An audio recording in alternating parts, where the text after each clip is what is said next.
Hello， 大家好啊！歡迎收睇新股速遞。今日同大家介紹 IPO 叫做梅卡曼德機器人啊，上市編號係9615啊。公司方面咧就喺雄安新區咧就做一家咧就智能機器人組件咁嘅供應商嚇。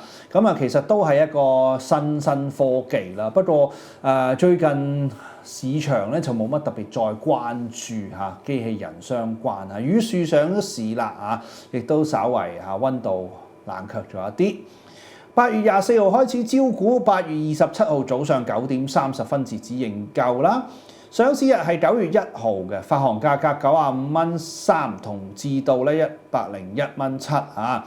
入場費挨近3001蚊啊，咁啊集資金額咧就差唔多23.5個億啊。咁睇翻行業上面中性啦，啊發行價格亦都係唔特別細粒，唔容易炒博啊，咁所以咧大家有興趣先去認購啦。我係證監會持牌人，以上所講過嘅股份我係冇財務權益嘅。